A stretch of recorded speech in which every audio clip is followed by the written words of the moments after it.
Hey, what's up, everybody? This is Gary Holt from Exodus and formerly from Slayer, and you're listening to The Razor's Edge.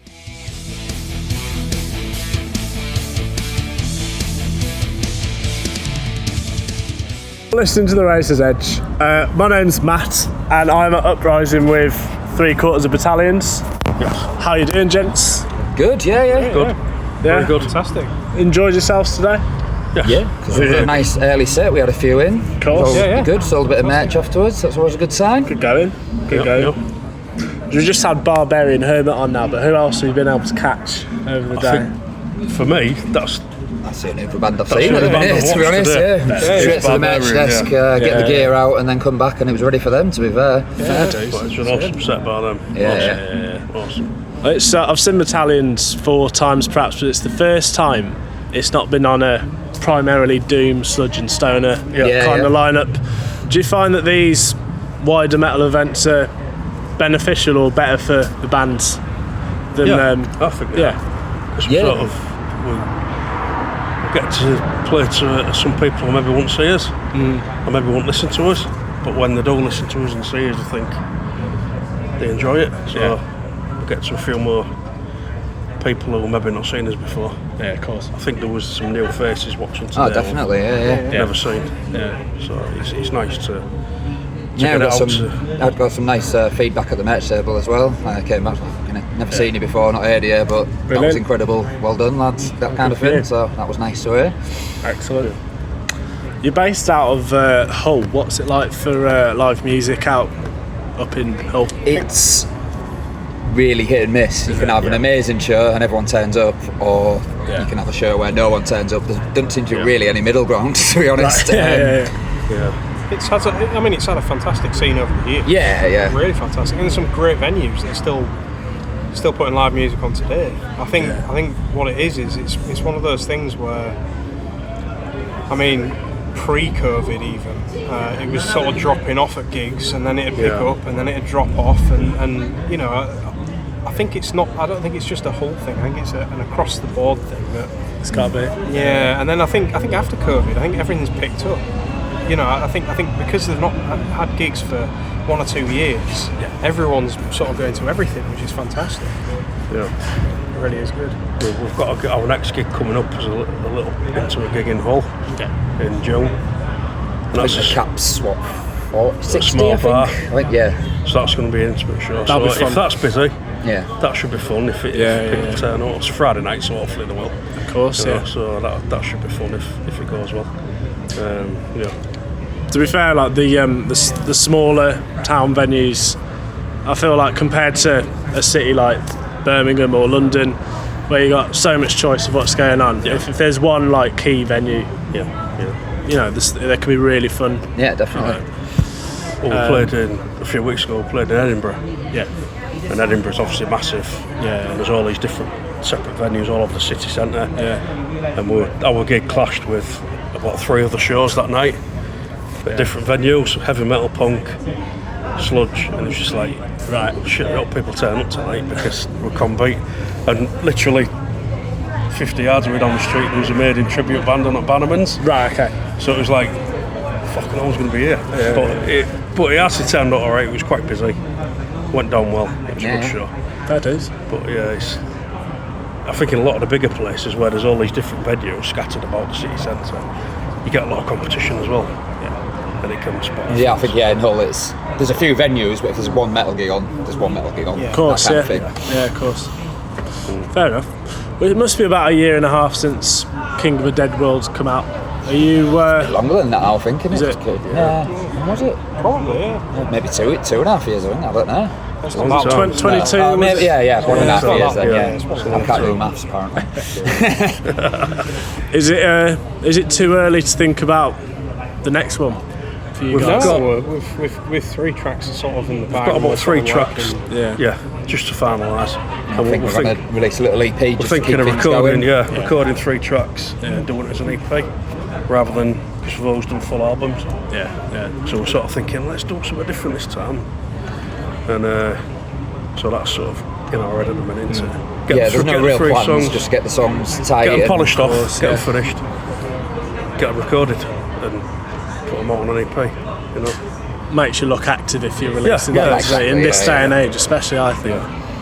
Rather than waiting another year or so to have 8 or 9 tracks. I suppose, like we're all older guys and we're setting our album, but the climate in this day and age is everyone's releasing singles. Singles and EPs, right? Yeah. Singles, EPs, and videos. I mean, a lot of the younger bands that are in Holland or other places, they're getting massive and getting great views on Spotify because they put out one decent video with a single on YouTube. Everyone loves it, and then they go and listen to what they've got out, and maybe. I think that model's sort of the more modern one. It's a better way to do it. You release if you release a song every month, you've got 12 tracks straight away. That's more than most albums in a year, and you're doing that constantly every year, and the vast majority of them have a music video with it as well. I mean, it's perhaps the way that a lot of bands are going.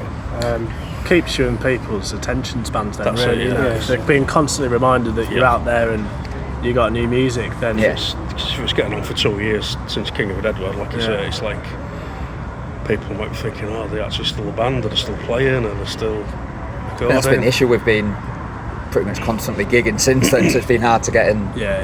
Every practice we're practicing the songs rather than writing. Rather than writing stuff. can understand that. For sure. But the thing is, as well, obviously at our level, every single one of us have got full-time jobs, and they're not just they're not just part-time jobs or bar work. They're full-on jobs. So it's juggling it. Yeah. What are your full-time jobs? I work for the police. I'm civilian police staff. A warrant officer. Look for people who don't go to court and arrest them. I work for probation service, so I give him the work. He's sort of opposite. He's opposite side of me. Right. So I do all the breach reports, get the warrant out, and he goes and finds them. And I'm a production manager on a factory that makes security doors. Weirdly, so it's all, I was just not planning that. As a link. Police custody, probably some doors what you've made. I'm shutting and closing them, Understand you, Phil, have got more work on the go now with Scale Raker that you just launched.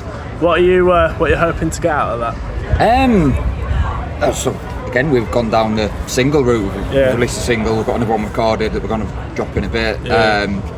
That was more the guitarist of that band. That's his baby, and I got asked to join on vocals. So like every practice we go to, I've got these 3 new songs. We're like, we haven't learned the last lot yet. But yeah, it's like, we don't really know what we're aiming to get out of it. Just maybe not play Hull a lot was the main thing, because I think every band I've been in starts in, and it's the first few years just playing in Hull and all that. So I think our plan is, we had our first gig last week, which absolutely rammed. Again, like I said, one of the shows that's been rammed, which was great. And I think the plan is, because we've got the recording out already, just try and use that to get gigs out of town really. Maybe not full on, because everyone's in other bands, blah blah blah. So just the odd gig here and there, jump on a couple of hardcore festivals kind of thing really. Fantastic. Matt, yourself, you got Desert Storm. I understand you're out on the roads. That's going on. There's about 7 more gigs to do this year. One of them is Bloodstock, obviously. Yeah, of course. Which I'm looking forward to. That takes a lot of time and effort from me as well, obviously, because they're based in Oxford and I'm in Hull. So it's like a 200-mile trip. So to practice. Or to go to a gig down south, So that takes a lot out, but it's not. We've not had a clash yet, which is good. We've not had a clash with Battalions. It's just a first come first served basis. If Battalions say we've got a gig, I say yes, do it. If Desert Storm gig offer, do it. I can understand that. So it's just a first come first served thing. We have a calendar on our phones, so Phil can check. We're all on the same label, so if anyone's busy, most of the time we'll end up we're on anyway, the same gig, we're at the same thing, and it's like, hey, are you boring our bass player again? I do quite a few double shifts with fingers hanging off, but I saw you last at Buried in Smoke and you were doing double duty there, so it's good fun. It's a laugh at it. Of course.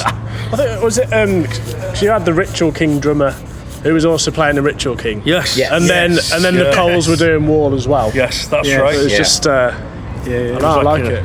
It was like a cauldron melting pot of musicians, wasn't it?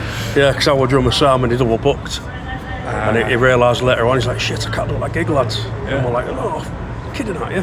So straight away I thought, because he'd offered in the past, straight away, and I obviously checked the bill, and Ritual King were playing anyway, so straight away I messaged Gareth. Fancy playing Battalions set for us, mate? And he was like, what do you mean? So I told him, and he was like, yeah, go on in, sod it, why not? Everyone else is doing double shifts, so I'll do one as well. Ironically, we bombed down to the practice room, and it was Barbarian Hermit's practice room. Yeah, Ritual King and Barbarian Hermit share the same practice room, so we made sure we messed around with the settings on the hours. No, it was good. It was a good gig, actually. Yeah, great. Oh no, it was fun. I think it was a bit rough around the edges, obviously, because Gareth he had one practice with us. For one practice, that and was... he'd been practicing stuff like, on his own at home type of thing. So but it was good fun. I looked back at him a few times, and he was just grinning from ear to ear.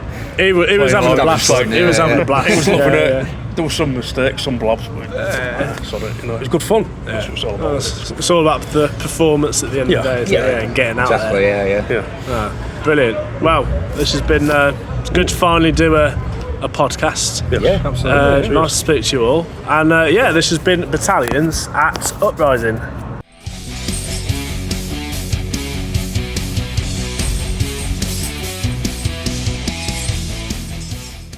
Thanks for listening. Make sure you keep up to date with all of our interviews by subscribing to our channel.